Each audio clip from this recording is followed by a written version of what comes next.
So, everyone should be able to live securely in a home that suits their needs. And I think this right should be protected in human rights legislation. Instead, in our market-led capitalist system, most homes are someone's profit centre. They are frequently too expensive, not fit for purpose, insecure, or even non-existent.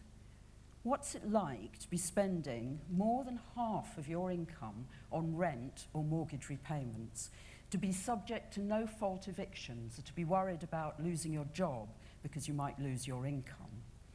What's it like to be living in a home that is too small, is damp, is unsafe, or indeed is nothing but a flimsy tent on a street corner?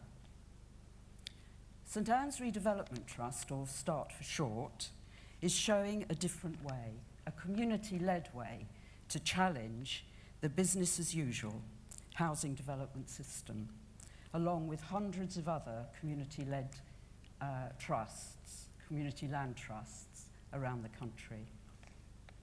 So let me tell you our story. When St Anne's Hospital in Tottenham, which is part of a mental health NHS trust, needed to modernise, it had to find the money. So it decided to sell 2/3 of its land on the open market to housing developers. This is some 7 hectares of land, which is enough for 700 or 800 homes. And in some ways, the hospital land sell-off epitomises some of the issues with the London economic system. The fact that a piece of land, that land is so valuable that only 7 hectares can buy the redevelopment of a hospital, which is a project of some 40 or 50 million pounds. And the fact that housing is so expensive that developers are willing to pay this money or more for the piece of land. So the hospital had obtained outline planning permission for only 470 homes, of which 14% would be affordable. And now we come to various definitions of affordability. The standard definition of affordable means that a property is affordable if its value is 80% of the market value. And we're pretty certain that most people in Tottenham, or in Haringey indeed, couldn't afford even 80% of market values when you see that recently a one-bedroom flat was put on the market for £405,000.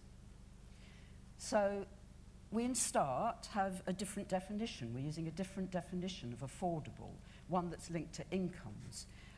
In this definition, no household should have to pay more than 1/3 of its income on its housing costs, on rent or mortgage repayments. Thus, affordability is linked to income. It's not linked to the market, which increases far quicker and is not related to incomes. So when the land sell-off was announced, a group of people, of local people, gathered together to challenge this land grab, and the seeds of START were sown. START thinks that land in public ownership should not be sold into the private sector for profits, that land in public ownership should be used for the public good and kept in public ownership. After all, it's the public who own the land to start with. This land should be used for housing. The housing should be genuinely affordable for local people, and the housing should remain genuinely affordable in perpetuity, not just for the first occupants of the house, but for generations to come. That the homes and community on the site should be community-led. In other words, local people should take part in the design. They shouldn't just be handed down homes in an estate by developers and told, here, this is what you want. That the green areas of the site should be preserved and enhanced, and used by the new community and its neighbours, and that the site should be used to enhance the well-being of local people. So, we started to campaign, we started to consult with local people, we started to research to see what was possible, and collaboratively, we designed a vision for the St Anne site. Of course, there's one big problem with this, one big stumbling block, and that's the value of the land. If we had £50 million, we could carry out the vision of the people living in Haringey for a community-led development, homes for people, not for profits. But we don't. So, meanwhile, the Greater London Authority, the GLA, bought the land about a year ago.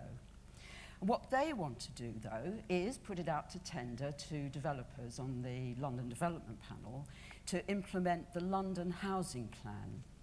Now, at least in the London Housing Plan, it specifies that 50% of the homes should be affordable, but now we come to different definitions of affordability. The GLA have 3 definitions of affordable, not all of which would appear to be affordable to local people. They include London affordable rent, which probably is affordable, London living rent, where people can rent at a low level but then are expected to buy their property on the market rate, and shared ownership. And examples of shared ownership show that by the time you're paying off your mortgage and you're paying off the rent for the bit you don't own and the service charges, it's just not affordable for local people. So, we're working with the GLA and the London Borough of Haringey to try and persuade them to do things differently, to ensure that the homes on the St Anne site are genuinely affordable for local people, for the people of Haringey and Tottenham, and that those homes should remain genuinely affordable in perpetuity, and that the rents should either be social rents, which is what council houses are rented at, or London affordable rent, which is a similar level that the GLA would use. These homes should remain affordable in perpetuity, and the green spaces should be opened up. So there's beautiful green spaces on the site. There's a peace garden, there's going to be communal allotments, there are trees that are protected that were planted at the beginning of the 20th century by Kew Gardens, and there's a piece of woodland that runs along the side of the site that is a sink or a site of interest in nature conservation. We say that we'd like to see all of these green spaces opened up, not just to the people living on the site, the new community there, but their neighbours, including the hospital users and the hospital workers. So if you would like to help us achieve our vision, become a member of START or become a supporter of START, and come and find me during the break and I can tell you more about us. Thank you very much.